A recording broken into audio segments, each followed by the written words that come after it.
Welcome everybody to Circle Back to You with my man Asif Ali. Welcome to the show, brother.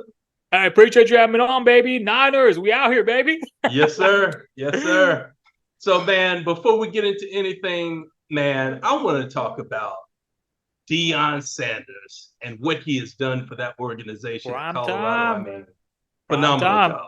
Yeah. Phenomenal job. And if you guys can't see that right there, that nameplate for that ball is Deion's Primetime Sanders, who won his Defense Player of the Year the last year the Niners won the Super Bowl, which was 1994, basically 95 season, before he went to Dallas. But anyways, back to Deion Primetime, Coach Prime, as we like to refer to him, and as like the media likes to refer to him. I mean, it's incredible to see, for him to kind of come into the coaching ranks. He was so involved with coaching, what people don't really recognize. Deion was a coach primetime Sanders. Deion was involved with coaching, well before he even got into the college ranks, right? He was involved with training athletes for the combine. I want to say almost like 15 years, almost 20 years.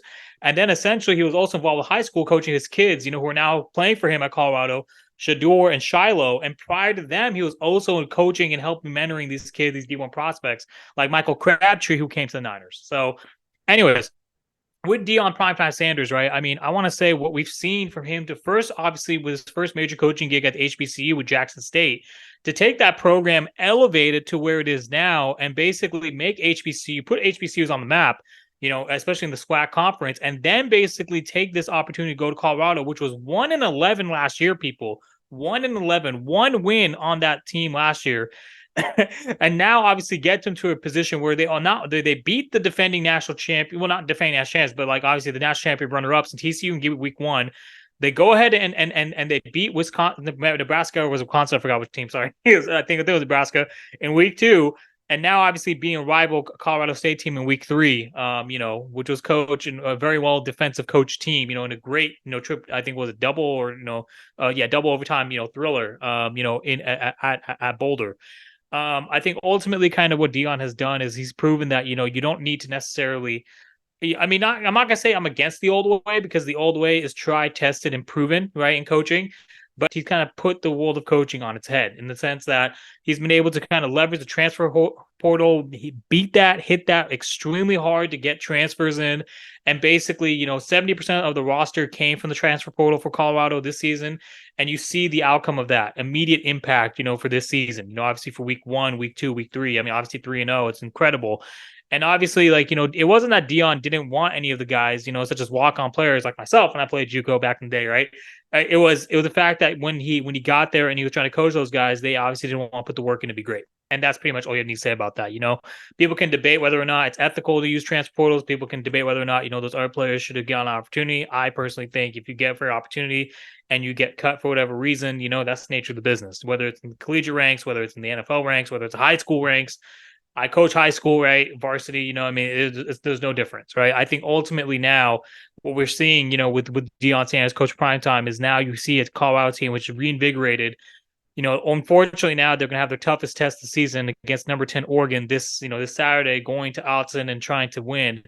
I'm not picking him to win that game, obviously without Travis Hunter, and obviously with Travis Hunter, we can get into death threats if we want. I personally think, death threats towards the player that from the Colorado State team that injured him is unwarranted. However, that doesn't mean I'm giving him a pass for, an egregious dirty hit. But obviously Travis Hunter being their best player, on both sides of the ball is definitely going to hamstring them, for lack of a better term, throughout the rest of the season. So, with that said, I really think that I'm very impressed with what job Coach Prime has done at Colorado. Obviously the way he handled that post-game press conference was with class and dignity.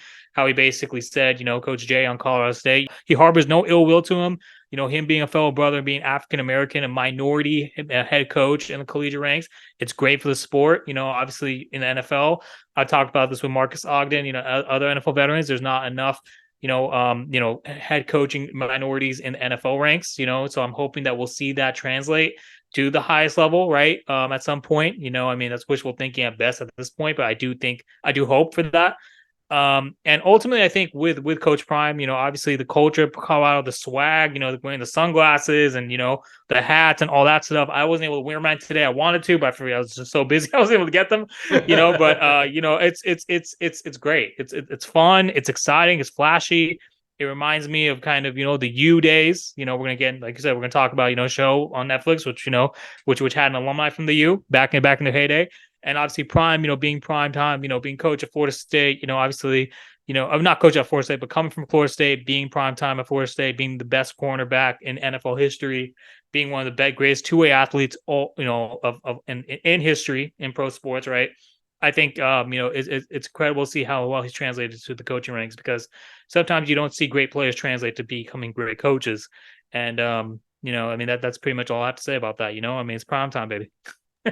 Awesome, man. So, I saw that they're 21-point underdogs for this game against Florida. And I mean, again, that's not a disrespect on Colorado. Now, again, they can prove everyone wrong, right? But right now, as it currently stands, it's a fair, ranking for this matchup, because Oregon is just too loaded on both sides of the ball. Again, Colorado has shocked a lot of people. The 3-0. I wouldn't be surprised if they shock people again. Even without their best player on both sides of the ball and Travis Hunter. But I think this game is going to really tell us how good Colorado is, if they should be in the national championship picture, right? I'm sure Coach Prime is obviously preaching to his guys. We're underdogs. It's us against the world. You obviously saw, how, those post game, I guess the post press conference before the game, the pregame, kind of how he was telling his players, this is personal. He's probably going to use the same tactics again, telling his players this is personal, and we're going to see, how well they respond to this, right? I think coming in as underdogs, I mean, and we'll talk about the NFL in a bit, but we saw against the Niners, the Rams were 7.5-point underdogs. They were able to cover that. They were able to, break that spread, even though it's by half point. They were able to, and not just Colorado, but any team, right? I mean, you love, some teams thrive on being the underdog. They were obviously huge underdogs in week 1 against TCU. They went in and they won that game. I don't see any reason for me to not believe that they can't do it. The only reason why I'm hesitant is because of the fact that Oregon is so loaded on both sides of the ball. And so that's pretty much the reason for that. So, but hey, I mean, the strange things that happen is college football. It's any given day, and we'll see what happens. Yeah, absolutely. I mean, anything can happen in that game, but I'm still going to be pulling for Coach Prime. Yes, sir. And those guys, man, to pull it out. We'll see what happens. We'll see what happens. So let's segue, man. Now, we were talking about this subject that possibly we were going to talk about on the show. And, it's such an awesome series, Ballers. Now, the question that I have for you, Asif, is this an accurate depiction of what actually happens in the NFL? And that's a great layered question, because it depends, because we're talking about the totality of Ballers as a show, right? Those 5 seasons, we have to kind of dissect each and every single season, and kind of each and kind of theme and storyline that was kind of presented for that show. But what I would say is, I want to say end-to-end totality. I think yes, I want to say, but like, again, I don't know too many star NFL players. I do know my college coach is coaching on the Ravens. He worked with a lot of star players who played in the NFL, and all these temptations and vices definitely do exist when you have made it to the highest of the highest level, right? So what we've seen with Ricky Jarrett, shout out to, John David Washington, son of Denzel Washington, a phenomenal actor, who also was a professional player of American football before he became an actor, I want to say for the Rams in the 2006. He was also at my alma mater, Morehouse College, as well. Yes, see, sir. There we go. I didn't know you're Morehouse alum, so there we go, yeah. HBCUs, baby. Yes, sir. So, John David Washington, being a professional football player, has said, he's been on record to say, he personally didn't experience any of this, because he was like me. We were not, well, he was better than me, but we were not able to get to we were not the star players of the NFL. Right. And so a Ricky Jarrett kind of character, but I mean, you need to ask maybe, let's say, a DeAndre Hopkins, I don't want to get into this, but like a Deshaun Watson, right, so to speak, yes, I think when you get to that level, your sense of reality tends to kind of skew, and you're just surrounded by all these vices and temptations. So I think that aspect of it is definitely real. I want to say, from the general managerial perspective, like for the character of Charles, when he ended up becoming a GM, first for the Dolphins and then for the Rams, I do think there is a lot of truth to kind of the pressures of the daily life and the daily job. When they show him, having a heart attack, and and he going to the president saying he needs to quit. The president basically, saying no. He was like almost like strong arming him by showing him like the $10 million contract and basically essentially telling him to prioritize the money over your health. That is something which I would not be surprised if it is real to life. I think there is some truth to that as well. Spencer Strasburg, and also kind of pushing the envelope as an agent to kind of make sure all the contracts are in and make sure that he keeps the backyard clean. That also, I believe, is very true to life. Using whatever tactic necessary to kind of make sure that all your clients have a clean rap sheet. I think there's a lot of truth to that as well. And agents will do whatever necessary to make that happen. I also think that when they show Spencer Strasburg trying to apply to become a minority owner. And essentially, that aspect of it, kind of showing, how many hoops he had to jump through, right? I think that's also very true to life. I think even not necessarily minority owners, such as Shah Khan, the Pakistani American owner of the Jacksonville Jaguars, his son Tony Khan runs the Jaguars right now. It took him, I want to say, almost 5 to 7 years to become an owner. I think he put his bid for the Rams back in 2010. They ended up, I don't know if Kroenke, whatever, right? But then essentially, I think he became the owner of the Jaguars in 2015 around, or 2013 around then. So it took him at least 3 years, and he checked all the boxes for everything. And as you know what I mean? So you can imagine what's like for an outsider coming in, not necessarily being in the billionaire, boys club, trying to become an owner, right? And pushing the envelope to get all the funding and get all that stuff approved, and getting the stadium. And I can only imagine the amount of stress that goes into it. And obviously, as minority owners have to go through, there's definitely I think there's definitely elements of truth to that as well. So I want to say, in its totality, Ballers is, I want to say, an accurate depiction of the NFL. I think, from my perspective and just, from mutual acquaintances, I think that, we could definitely validate some of that. And maybe some of it's not, maybe some of it's a bit, embellished, so to speak. Right. But I want to say, just from my own personal opinion, I do think it's an accurate representation, end to end overall. They wouldn't be having former NFL players and billionaires and whatnot, be on the show, if not otherwise. So yeah, that's pretty much my take on Ballers as a whole. Yeah, some of it, it's pretty real life. When it comes to players getting in trouble with girlfriends, getting them pregnant, having problems with their money on how to manage it and whatnot. The guy got a $12 million contract, and a few weeks later he needs $300,000. That's not too far fetched. This actually happened to several players. Yeah. So, yeah. Yeah. And the gambling league, would you mention about that's the gambling Vegas? We saw Michael Jordan have an addiction to gambling, especially after his father died. So we've seen this with the greatest athletes of all time. So again, they're all human, right? At the end of the day, we tend to forget, how human these guys are. We put them on a pedestal, say, this is the greatest of all time, which they are, at least in their craft of athleticism. But at the end of the day, we have to also, take a step back and realize, well, they're humans just like us. And when surrounded with, like what you said, like, the money, the fame, and, women just being thrown at your feet, all the vices being thrown at your feet, and, you're just having unlimited access to power, which you otherwise would not have had in your previous life.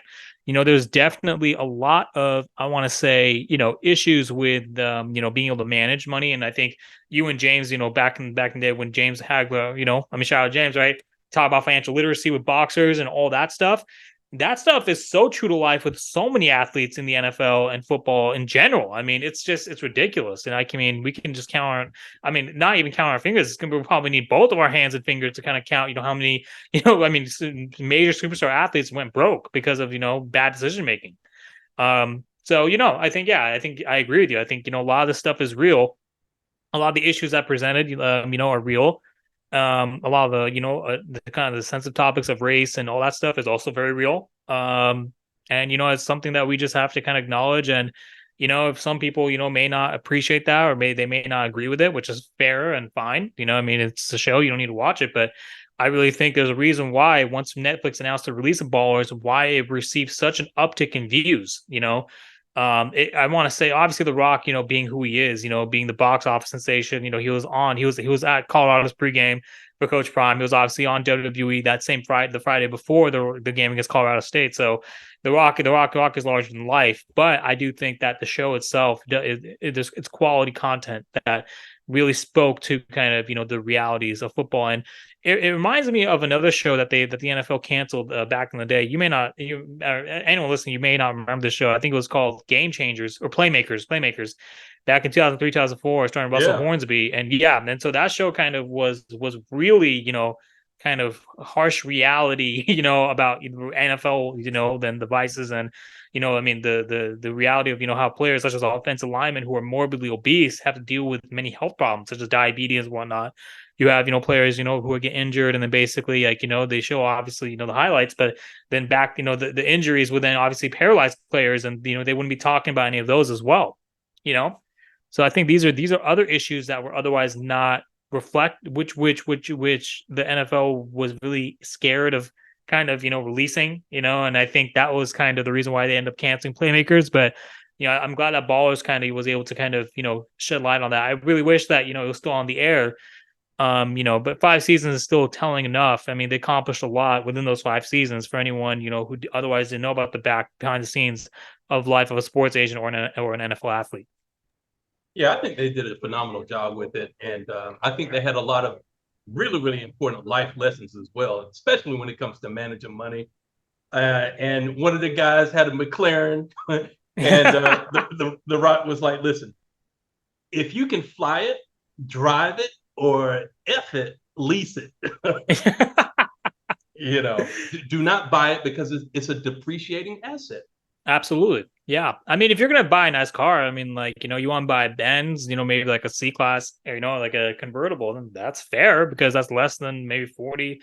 You'll drop maybe 35, 40, 45, maybe max 60K, on it, like on like a secondhand Tesla or Audi. But I mean, if you're going to drop like an entire mortgage on a car, like a McLaren, I think 367, 365. That's what I saw when at the dealership. I mean, if you're going to drop that much on a car, I mean, and you're renting, I mean, you got to really reevaluate your priorities, and especially if you're underwater and your mortgage, let's say you're not renting, let's say you own a mortgage, but you're struggling to keep your payments on time, or you may not be in the moment, but eventually you will. Cause like what you said, once you keep spending and spending, I mean, we've just seen this so many times, with athletes or whoever, you end up seeing, them go underwater because of the fact that they were not keeping track of how much of their money is coming in, how much is actually going out the door, So I think that in itself, to your point about the life lessons is critical.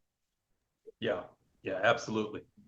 So ladies and gentlemen, please, if you haven't checked it out, check out Ballers on Netflix. And, it's something that you can actually binge watch. Oh, yeah. You could go through all 5 seasons in like 2-3 days. Absolutely. That's what I did. I did in 3 to 4 days. Awesome, man. So let's talk about week 2, man. All righty. Let's get to it. Week 2 NFL action. Let's see what we got going on here. So NFL week 2. Okay. So we have our Monday night matchups, but we're going to actually go from the beginning. So let's start from the top. All right, Vikings at Eagles for Thursday night. Eagles won 34-28. I think we both picked the Eagles. I said I wasn't surprised the Vikings make it a game. My issue, though, is that I really don't like how the Eagles are playing, given, how depleted the Vikings are. And obviously all the analysts are saying, either yes, they are not the favorites in the NFC, or no, they're just getting it together. They're still 2-0. I mean, being 2-0 looking this bad though in the season is not a good sign, in my opinion. So, I mean, the last game against the Patriots before the Eagles game, they won 25-20, so 5-point margin of victory. This game was at home against the Vikings, who lost to the Buccaneers. Obviously, Tampa Bay's 17. Tampa Bay's 2-0 under Baker, but I mean, they beat them by 6 points as opposed to just demolishing them last year. I really don't think the Eagles are the favorite in the NFC right now. I mean, they may get it together at some point, but I personally, if I'm an Eagles fan, I'm feeling a little bit nervous, especially because now, the aforementioned Buccaneers, they have to go to Tampa Bay on Monday night and play the Buccaneers at Tampa Bay at Raymond James Stadium. So followed up by the Commanders coming to town, followed by the Rams, and we're going to get into that game in a bit, who play my Niners down to the wire. I mean, ultimately, I think the Eagles are not looking like the favorite in the NFC at this point in the season. No, definitely not. I mean, if you compare the Eagles now from when they went to the Super Bowl, no, it's a completely different team. I don't think they're strong at all. Absolutely not. No, I think, let me actually see if I can pull some stats, because I mean, last year, I only want to look at the D-line, because last year that D-line was the difference maker for the Eagles. And actually their O-line, I want to say this, if people weren't aware, Danielle Hunter on the Vikings had 3 sacks in that game against the Eagles. Two other players had half a sack. So that Vikings D-line basically ended up wrapping up Jalen Hurts 4 times on the day. And let's check the Eagles defensive line stats. So I'm counting one Sweat. So Josh Sweat, Jordan Davis. That's it. 2 sacks. And mind you, Christian Darrisaw, one of the premier tackles in the league, was not playing that game for the Minnesota Vikings. So, I mean, reminding everyone, Eagles last year, they had a historic defensive line in terms of sacks, 70 sacks, and with the 3rd most in NFL history by any defensive line. And we're going to talk about Javon Hargrave in a bit. I'm really happy, but Javon Hargrave and many other departures from the defensive line have definitely crippled the Eagles' effectiveness in getting after the QB. That secondary can be had. And actually, let me pull up Kirk Cousins' stats real quick because I can make sure I'm giving you guys the right information because I want to make sure. Kirk Cousins was 31 of 44, so close to 75% completion for 364 passing yards and 4 touchdowns on the day. Granted, Justin Jefferson was 159 of those yards. That means he still had over 200 plus yards and actually 3 touchdowns. To just Jefferson didn't have any touchdowns. He threw 2 touchdowns to TJ Hawkinson, who's also a great tight end in his own right. But Addison had 1 touchdown and 72 yards, 24 yards per reception. I mean, there are 3 receivers who had either close to, if not more than 10 yards per reception. I think this Eagles team is in trouble. When they go and play a real team, especially when they play Dallas, I'm very interested to see that matchup. I think that Dallas's defense will definitely, and we're going to talk about Dallas's matchup in a bit, but I think Dallas's defense is definitely going to make it very difficult for the Philadelphia offense for a variety of reasons. But yeah, the Eagles team, like you said, they're not looking anywhere near to how good they looked last year. No, absolutely not. Absolutely not. All right, Ravens at Bengals. I picked the Ravens because or did I pick the Ravens? I don't know who I picked. Bengals are at home, so I picked the Ravens. Yeah, you picked the Ravens. Maybe I picked them too for Coach Williams. Shout out Coach K-Dub. You're watching this. 27-24. Bengals don't, again, that's another team that looks very, very anemic, so to speak. I mean, Joe Burrow, he played better. He had 222 yards and 2 touchdowns and a pick, but I mean, you expect more. He's injured. The calf injury is really what's hindering their offense. And so, but I mean, the Ravens look like the best team right now in the AFC North. And I think they're the best team right now. Not necessarily in the AFC, if not but I mean, they're in that discussion for best team in the AFC right now, as it currently stands. Okay, next one. Seahawks at Lions. Arguably the game of the weekend, 37-31 in overtime. A very controversial call on Aiden Hutchinson near the end of that game. Yes, it was. Yeah, right. I believe that was holding, and that was what allowed Geno Smith to escape and throw a touchdown to Tyler Lockett. What was Jared Goff threw for 323 yards, 3 touchdowns. He was 28-35. So 28-30, oh my God. That means he was over 80% completion on the day. So, I mean, this Lions team is for real. We talked about it after week 1, and we're just going to restate it, ahead of week 3. This was one of those games where, I think, that defense was a little bit suspect. Maybe they were sleeping a bit, but unfortunately for your Falcons, that's a matchup we're going to get into, coming up this was Sunday. So you guys have to go on the road. So yeah. I think Detroit is going to show everyone just how good they are. So, we'll get into that in a moment. But I think, man, Detroit should have won that game. Absolutely. Detroit should have won that game for a new variety of reasons, but I feel like their defense was also slipping up a lot. So, especially the secondary. So, they could have won that game, but it is what it is. Next up, Colts Texans 31-20. 2 rookie QBs, not going to get into that. Buccaneers Bears 27-17. Baker Mayfield. I just want to talk about Baker for a bit. Baker is just incredible turnaround this season. Justin Fields, doesn't really look like it's almost like a Trey Lance situation right now. Justin Fields has obviously been available and has been healthy, but he hasn't proven to be a first round caliber QB, in my opinion. I think that the Buccaneers, their defense, their run game, those are key elements. And Mike Evans being there still, Chris Godwin, those are key elements to a winning formula and a winning team. It's great to see that turnaround for Baker. All right, Chiefs Jaguars AFC divisional rematch. Chiefs won 17-9. There were many opportunities. Trevor Lawrence had a lot of drop passes during this game, but he also only had a 50% completion rate. So, I mean, I'm not going to make any excuses or anything like that. I just think the Chiefs, they went into a tough place. They got the win. It's a good bounce back win. Travis Kelce, Chris Jones, it was great to see them come back. If you're a Chiefs fan, rushing wise, they had 70. Isaiah Pacheco had 70 yards rushing. So I mean, I think that, this team is, I mean, they're the Chiefs. They're always going to be in it. The Jaguars, they're still, finding their identity. So we'll see how that goes. All right. Next one. I think you're going to love this. Packers, Falcons. Falcons beat the Packers 25-24 at the Mercedes-Benz Superdome in your background. I'm just going to pass over to you. Talk to me about this game. Oh, man. I mean, it was a nail biter. It was stressful. I needed a drink like everybody else.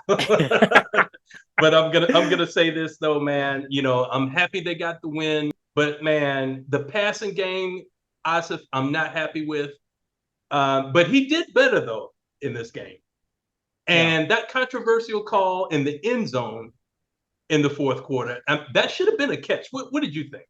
Yeah, that should have been a catch. I mean, I saw a lot of missed opportunities, like I saw with the Jaguars. But I mean, Desmond Ridder is a young QB. And I think that's and obviously Bijan Robinson had over 100 yards on the ground.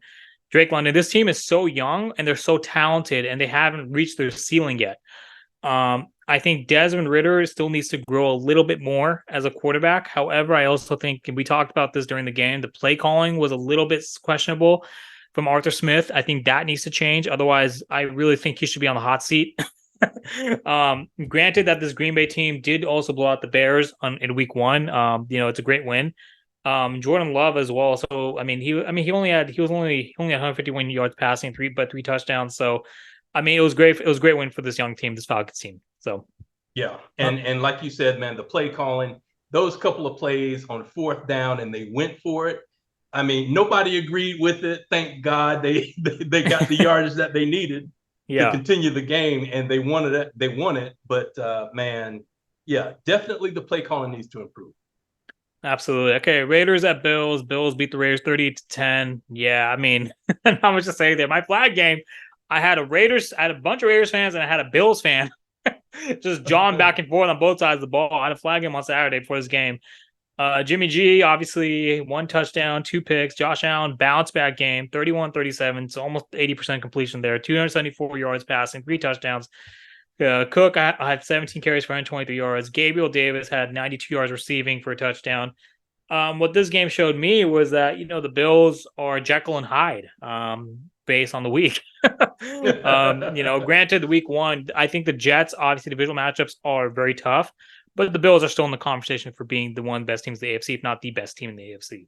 When healthy and clicking all cylinders, that offense is too potent. They've been in the playoffs for the last 3 consecutive years for a reason. I don't see any reason for that not to continue. I'm not.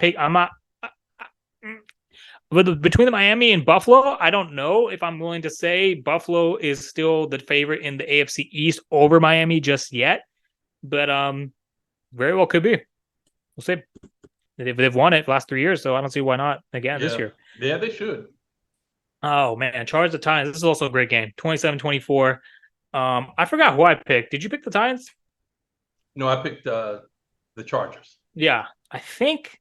Yeah, I don't know if I picked the Titans. Maybe I picked the Chargers too. Anyways, close game, 27-24. Went to overtime. Justin Herbert had 305 yards, 2 touchdowns. Ryan Tannehill, 246 yards, a touchdown. Derrick Henry had 25 carries.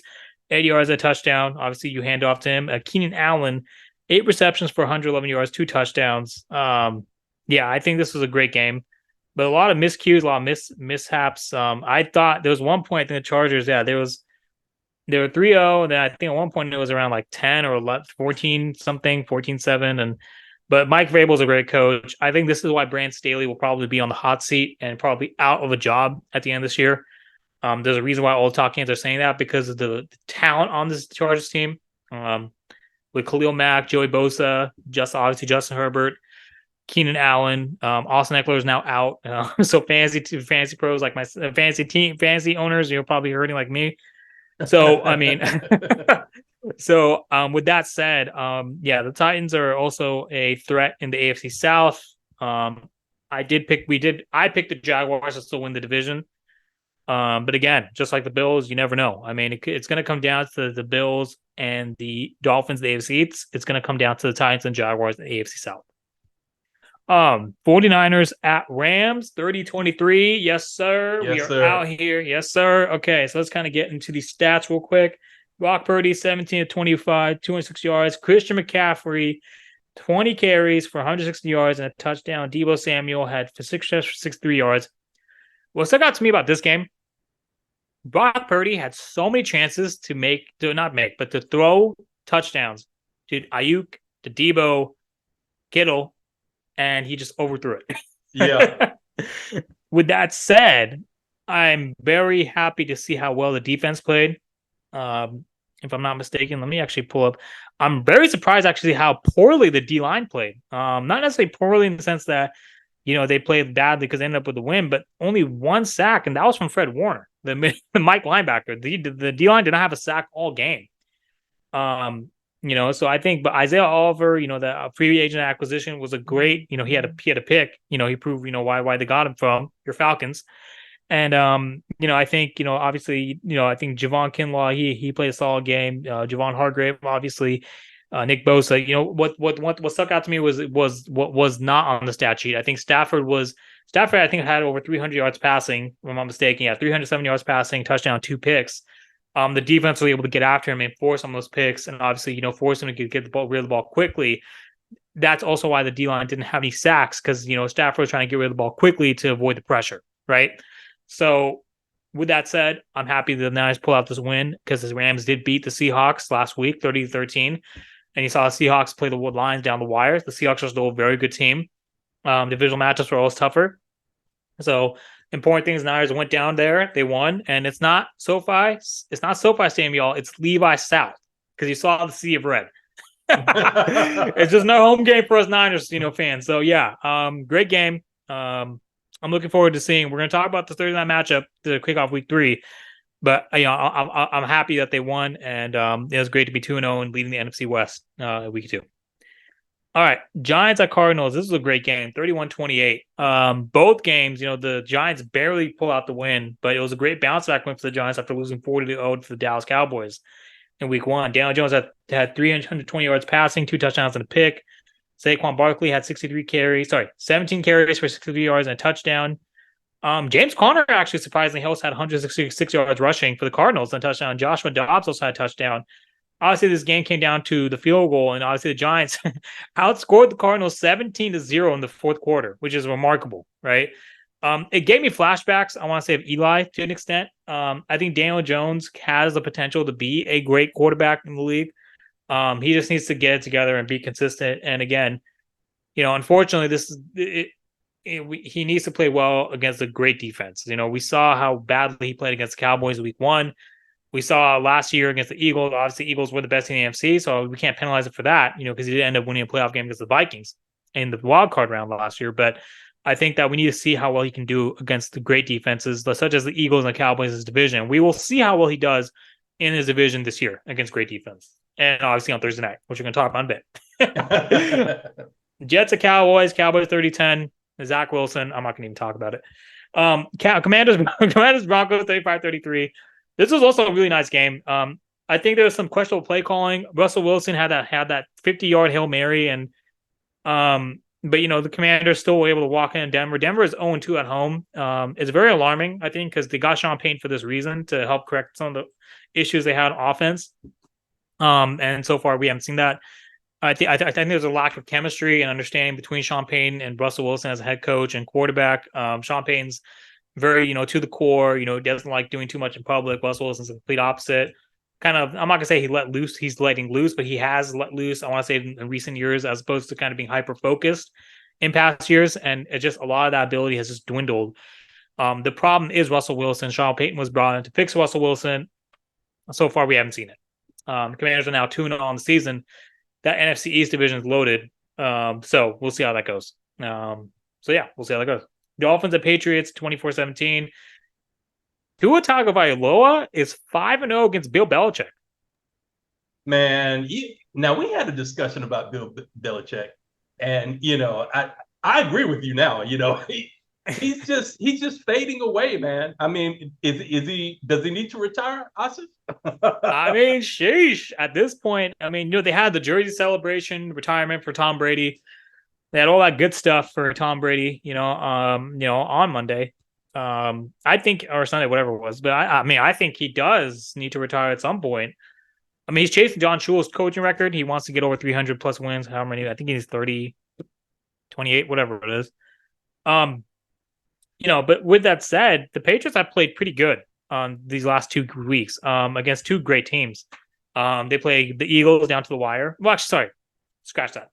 The Patriots did not play good against the Eagles. They should have won that game against Philadelphia. They are not a great team, the Philadelphia Eagles, like we said earlier. So no, Mac Jones had a great game that week, but that they should have won that game.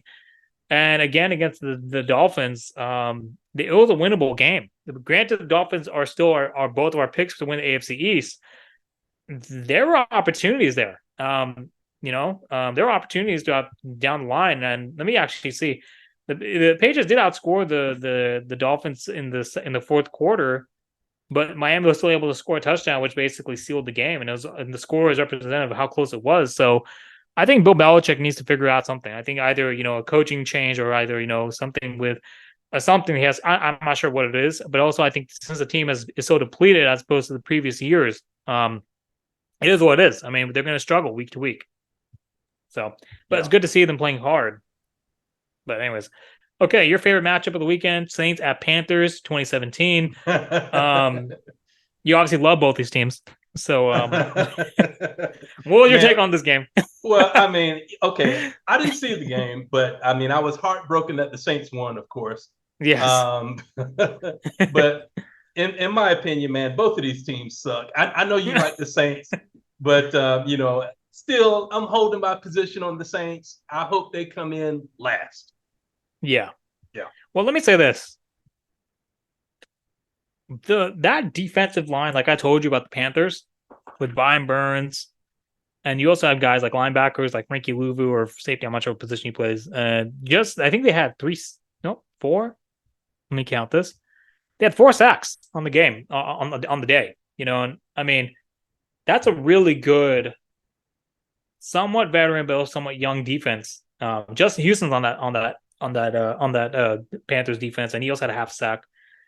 So I mean, there's a lot of good things there. I think the Saints, to your point, they have been struggling a lot these last 2 weeks. Against Tennessee, they basically handed the game to the Titans. The Titans couldn't win.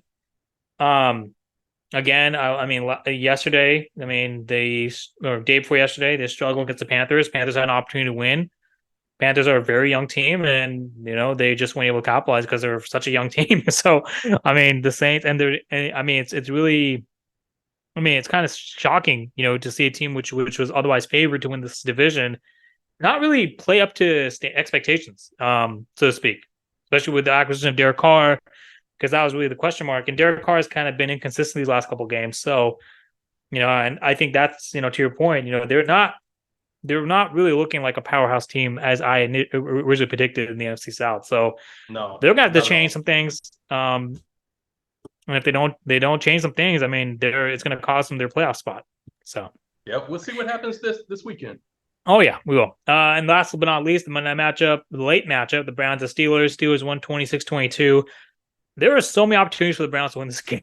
I mean, but it was a very entertaining game, both for the defense and the offense. It was just a great divisional matchup in the AFC North. Now both teams are both 1-1. I think the Browns. Yep. I think a huge factor in that was the injury to Nick Chubbs, and that brings me to another point, Asif. They want to change all the stadiums to grass. Yeah. Turf. What do you think about that? Well, I mean, the Niners have actually been, directly impacted by that. That's actually a huge issue for the Niners because they've had so many injuries week after week because of the turf. Obviously, when I played in indoor arenas, yeah, I mean, we didn't have grass because, they can't do grasses indoor. So, I mean, you have to, but when we play outside, whether it's semi-professional, whatever, or even if I play flag, grass is much more malleable. And like you said, the injuries that happen are, I want to say 40-50% of injuries to the knee as well as to the ankle happen on turf. because obviously when you're pivoting, you have to make sure that I mean, it's just obviously the knees and just the ankles. I mean, turf is like literally. I mean, I think they talked about this on First Take. What's underneath the Dallas Cowboys Stadium? It's a parking lot. You think about it. What do you think's underneath the turf? It's concrete, right? So you have concrete, and you're asking these athletes, professional athletes, to basically play on concrete, and it's a full collision contact sport. So those injuries, the brunt of the force that they're going to get on impact is going to be on concrete, basically underneath that turf. Right.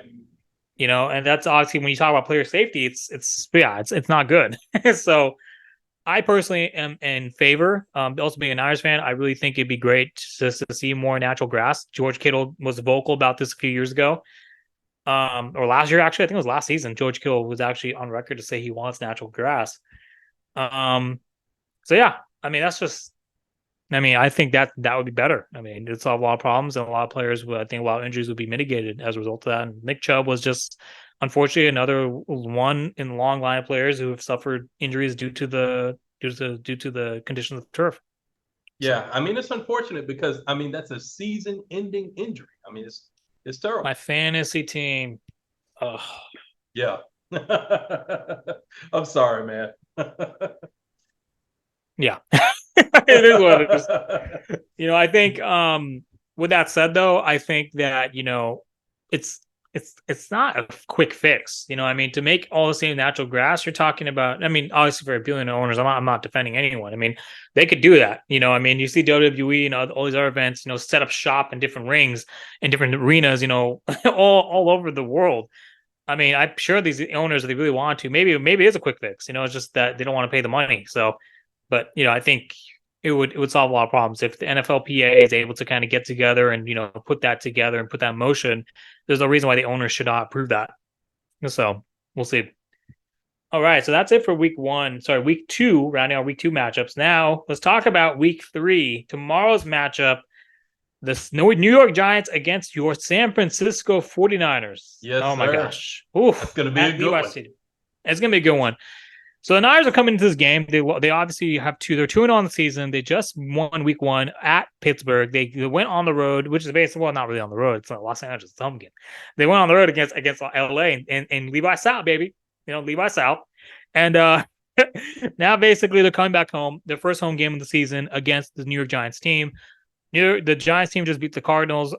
People are saying this could be potentially a trap game for the Niners. I don't see it. I just don't. Without Saquon Barkley, I mean, he's out for the next couple of weeks, just like Nick Chubb. I don't see how the Giants can really muster up any offense against the 49ers D-line. Who's going to gaff Daniel Jones? Not to mention the linebacking core. Not to mention an improved secondary. Secondary struggled, I want to say, at some points in week 2. But with that said, I think that, they can make it a very difficult. It will be a very difficult. I'm predicting a very difficult day for Daniel Jones. I think Niners should win this game handily. Yeah, I think so. I think so too. I want to see what I really want to see, which just kind of surprised me when the Niners are up and they don't really need Christian McCaffrey to carry the rock. I want them to distribute that ball and get those underwriting backs involved in that rotation. I want to see Eli Mitchell get involved. I want to see Jordan Mason get involved. I don't know what Kyle Shanahan's reasoning is, for this. I don't know if it's contracts, performance incentives, or and you need to protect your players. C-Mac has taken a huge workload this year, but in that starting running back role, and he had a lot of injuries with the Panthers. You can attest to that, being in that division. But I think that protecting a player such as a Joe Burrow, for example, his calf injury. Zach Taylor has to be, the one to say, okay, no, we gotta protect our investment. You need to sit out, fully recover, and then, same thing with players to avoid that injury. To avoid it, you basically limit their carries. Right. Now, obviously, a lot of fantasy owners who are listening to this are probably gonna want me on the stake. But with that said, I mean, I just think it's better for the Niners overall. So go Niners and protect CMC. Yeah, that's a great point. And talking about Bijan Robinson from the Falcons, they alternate him with other running backs. They don't have him running the whole game. Yeah, no, they don't, and I think that's exactly why. I mean, Arthur Smith's great in terms of protecting the players. I just think some of the play calling is a little bit questionable. He needs to work on that a little bit. And I'm sure you can agree to that. I think Kyle Shanahan being such a risk taker, but such a genius as an offensive mind, he obviously sees different packages for Christian McCaffrey and whatnot. But one thing I do also want to see improvement from the Niners, I want to see Brock Purdy improve. I want to see Brock Purdy give that ball, and I want not necessarily throw for 300 yards, but it'd be nice. I want to see him make those throws that he otherwise missed last week. If he's able to make those throws and he's able to, hit his receivers, and they should not leave points on the field. There's no reason for that. I mean, they should dominate this Giants team, and there should be a sizable margin of defeat. So we'll see how that goes. Yeah. All right, next up, it should be a blowout. Oh yeah, absolutely. No, it should be. I'm excited. I'm actually gonna go see that with my boy. We're gonna eat some pizza. Oh yeah, is that right? Yeah. Cool. Pizza down at the Capitol here in Sac. All righty. Next up, Falcons at Detroit. That's going to be challenging, man, because like you said, Detroit's defense is man, it's incredible. But our defense has vastly improved this season as well. I'm expecting this to be a close game. I'm going to say 2017 Falcons. Falcons, okay. Yeah. Lions are coming off a tough loss. Falcons are coming off a great close win. I'm going with the Lions to bounce back because, I mean, a team coming off a tough loss at home is going to be motivated. I think the Falcons could very well win this game if everything's clicking on all cylinders, like you said, defensively, offensively. But I'm not sure who in that secondary can go up against Amon-Ra St. Brown. I mean, the defense played really well against Jordan Love, but Jared Goff is a whole nother animal. I hate to say it, but this is going to be your toughest test in terms of QB this year. You're playing a Pro Bowl, multi-Pro Bowl QB who's been to the Super Bowl and is having just a comeback or a career resurgence in Detroit. So I'm going to pick the Lions. I'm going to go 24-17. I'll keep it close. It could be a larger margin defeat depending on how well they play. The problem with the Lions is that they're too, like I said, consistency. They played down to the competition last week. If they do that again, then the Falcons can pull it out. But I think this Lions team has shown that they had the potential to be a championship team, but they need to play consistently and up to the competition every single week. So we'll see how that goes. Okay. All right, next up, we got the Chargers at the Vikings. I don't even care. I mean, who do you want to win? I'm not even going to do any matchups. Who do you want to win? I want the Vikings to win. Okay. Only because the series on Netflix. Yeah, the quarterback. Netflix. I mean, it was awesome. I respect him as a quarterback and for being so studious of the game that I have a whole different respect for him. So I'm pulling for them to win. I think they will win. They will bounce back. They play the Eagles down the wire. And he had 364 yards and 4 touchdowns. Right? Why can't they beat the Chargers team? Granted, they have Khalil Mack, they have Joey Bosa, Derwin James. Oof, God, that defense is loaded. But I mean, the Chargers have been playing. It's the same thing with the Lions. They've been playing down to the competition every single week. So, yeah, I mean, I'm going to pick the Vikings. I I trust Kevin O'Connell more than Brandon Staley. I'm going to pick the Vikings to win 31-28. Eke it out. Yeah, I think it's going to be a close one. Yeah, it's going to be a close one. Saints and Packers. Derek Carr at Jordan Love. Ooh, that might be interesting. I'm pulling for the Packers. I'm pulling for the Packers on this one. Well, I know you're pulling for the Packers, but let me just. Yeah, I don't know. I mean, for this one, it's kind of close. It's kind of evenly matched teams. But gosh, I don't even know. I'll go with the Saints, but I mean, I wouldn't be surprised if the Packers win. It's a home game. Okay. Saints as well have given so many teams opportunities, and they haven't looked impressive at all, and they're 2-0. So if the Saints win, it'll be 24-21. It could be the other way for the Packers because they almost won against your Falcons, and then you'll be very happy because you get to pad the divisional lead if you win. All right, next up, Texans at Jaguars. Jaguars by 1 million. Okay, next up, Broncos at Dolphins. Dolphins by 1 million. Titans at Browns. 2 1-1 teams. Mike Vrabel, Kevin Stefanski. Browns are the home team. I'll go with the Browns to bounce back. because the Titans haven't looked that good on the roads this year. I won't be surprised the Titans can win. These are some really close matchups this week. I don't know why, but it's just really close matchups. So I'll go with the Browns 28-27. If the Titans win, I won't be surprised either. All right, No, Commanders a bit. Yeah, I'm going with the Browns on that one. Yeah. Commanders at Bills at Commanders. Oh gosh, oof. These are some close matches, bro. I don't even know what to. Sheesh. I mean, because not saying that the Bills are not superior to the Commanders, but the Commanders have won their games like surprisingly the last 2 weeks. And I mean, granted, those competitions aren't the Bills. I mean, I'll go with the Bills just because the Bills are the Bills, and if they play up to their competition again, the consistency. But if the Commanders come in, that defense and Chase Young and all them boys come in, I mean, hey, I mean it could be a long day for Josh Allen, and it's a home game, so I'll go with the Bills 34-31. Actually, it'll probably be like 28-21, but we'll see. I'm going for the Commanders. Ooh. Yeah, 28-24. Ooh, okay. All right, let's see. Colts at Ravens. Ravens by a million. Patriots at Jets. Okay, this is a good one. Zach Wilson did beat the Patriots last year. Watch this. Patriots beat I don't know.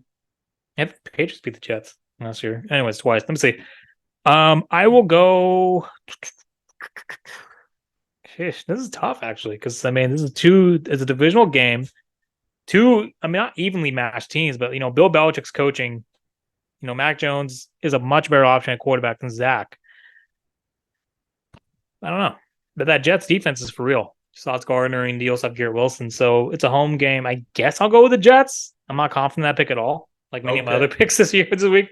I'll go 24-21 Jets over Patriots. I'm going for the Jets as well. Okay, let's go. Panthers at Seahawks, two of our favorite teams in the NFL, outside of our favorite teams. Yes. I mean, Bryce Young, who does he have, man? I mean, he's played great. Not great. They played as well as they can last couple of weeks, but the Seahawks are still a playoff team. I'm going Seahawks. Yeah, I mean, Seahawks, 31-10? I don't even know what the Panthers are going to do. Okay, Bears at Chiefs by a million. Okay, next.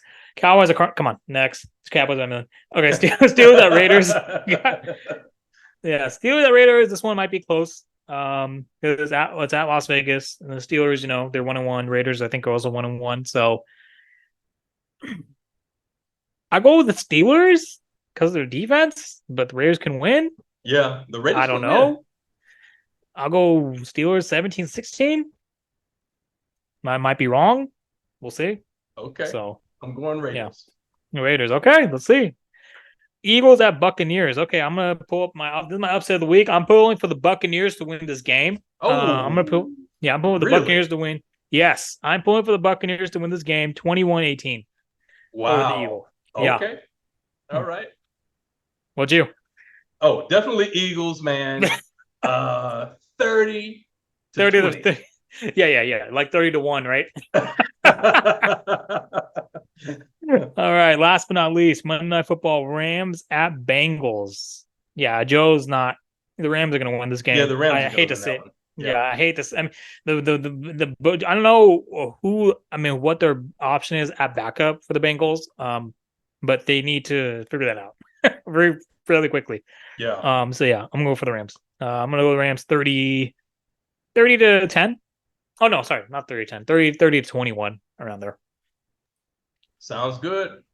All righty. So that rounds up week 3. Now, I just want to bring up another point which I brought up last time. Okay. Granted the Niners win, if the Niners win this week, next week,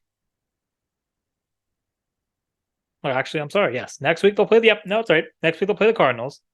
That means they'll play 3 times in the next 2 weeks. Sunday from next Sunday, or not this Sunday, but the following Sunday, October 1st, which will set up a monster Week 5 matchup. Sunday Night Football when the Dallas Cowboys come to town.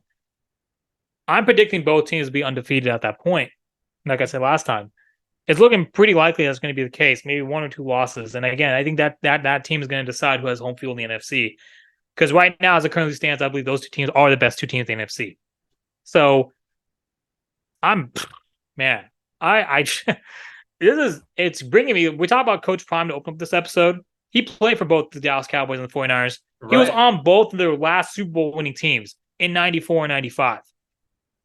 And it's just crazy how these parallels, kind of come to real life. Like Coach Prime is dominating the headlines in the sports world for what he's done in Colorado. Yeah. And now Niners and the Dallas Cowboys have reignited their rivalry just around that same time. And they're both the two dominant teams, maybe outside of Philly, in the NFC.